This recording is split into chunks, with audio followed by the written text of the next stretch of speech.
Cristina y China. Otra de las cuestiones. Y volvemos con Pablo para analizar un poco de economía y también las distintas caras, ¿no?, que tiene en este caso China. Mirá. El capitalismo, y es más, voy a decir algo que seguramente mañana me vale un titular: Cristina levantó al Partido Comunista Chino. Acuérdense, es más, si yo dijera en términos de eficiencia de un sistema capitalista para incluir trabajadores, o sea, para incluir al sistema de producción capitalista, gente diría que hoy el más exitoso es el de China. A ver, en 70 años no se registra en la historia del capitalismo mundial alguien que haya incorporado la cantidad de hombres y mujeres a un proceso de producción capitalista de bienes y servicios de la entidad que le ha llevado China adelante. Miren, cuando estuve con el presidente Xi Jinping la última vez que viajamos a China, siendo todavía presidenta, le dije: notable. La mesa todos levantaban la mano así como diciendo, quiero hablar, Finocchiaro. Es que vos sabés que habla de China y no conoce la historia de China. Justamente hace 70 años China, con Mao, encaró un proceso que se llamó el Gran Salto hacia adelante y fundieron China, con cualquier cantidad de muertos. Justamente, después Mao, que es en realidad quien ella admira, en el 66 protagonizó la revolución cultural, de nuevo, un gran retroceso de China y mató cualquier cantidad de gente. ¿Sabes cuándo China empezó a crecer?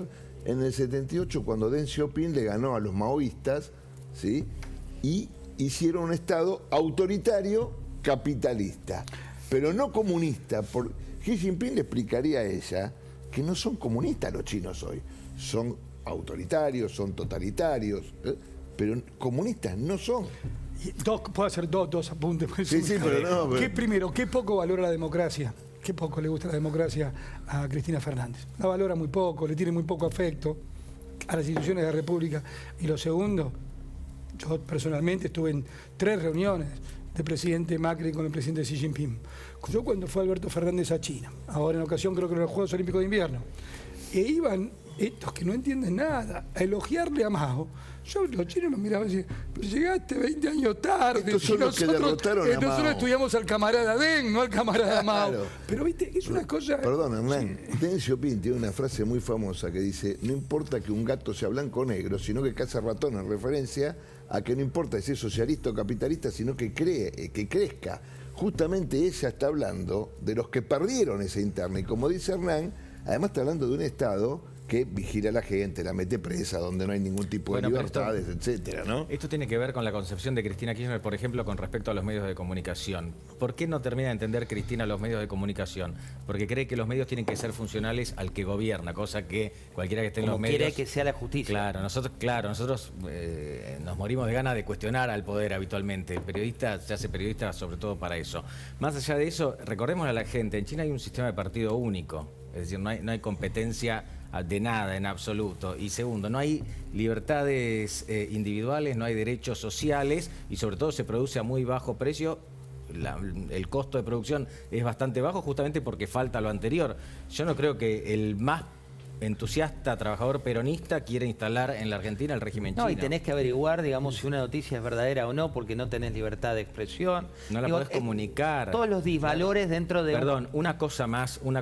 Están separando por el tema del COVID, están separando a niños de sus padres en China y lo ponen de ejemplo. La verdad que no podría haber elegido un peor ejemplo. No, y estamos hablando de, digamos, una vicepresidenta de un país que el año que viene festeja sus 40 años de la bendita democracia. Claro. No nos cansamos de decirlo. Nicolás, semana clave no solo por el tema de tarifas, sino también por la inflación que sigue creciendo, ¿no? Y hay infinidad de justificativos, sobre todo le echan la culpa a un ministro. ¿Basta con echar a un ministro para solucionar el problema de fondo? No, por supuesto que no. A veces cansa porque lo escuchamos tanto.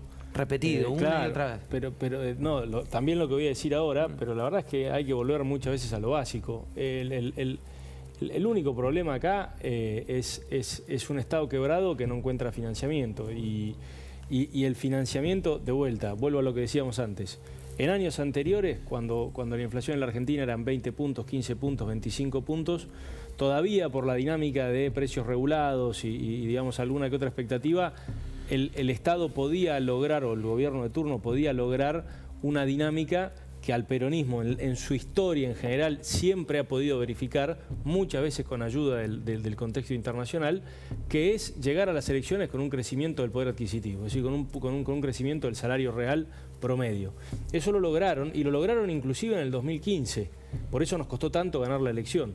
Esta va a ser la primera vez, por eso yo no hablaba de un discurso vacío, hablaba de un discurso absolutamente disociado de la realidad como nunca antes, al menos en los 3 gobiernos del Kirchner, en los 4 gobiernos kirchneristas.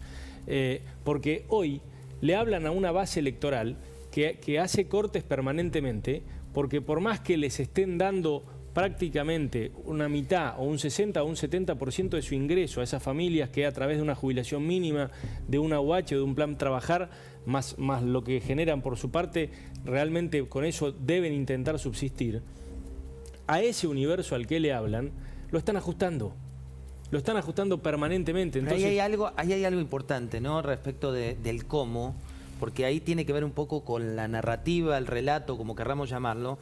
Siempre lo que es hábil Cristina es que la macro no es común a la micro de la gente. Sí lo pudo haber sido cuando vos le decías, te aumento las tarifas y llegaba a determinado sector directamente. Ellos siempre fueron más maquiavélicos, ¿no? Respecto de cómo, en su momento con el endeudamiento del sector público, y ahora estamos hablando concretamente de algo una matriz macro, que es como te aumentan menos el sueldo, si vos eres empleado público o jubilado, que la inflación, la vas corriendo atrás, pero al menos tenés la ilusión, como eran los billetes de 100 pesos de Cristina cuando no quería un billete de mayor denominación, que te está yendo un poco mejor. Es que antes la inflación era un problema del empresariado, en algunos casos, de los consultores económicos o de este tipo de programas. Hoy se metió en la heladera de todas las casas de la Argentina.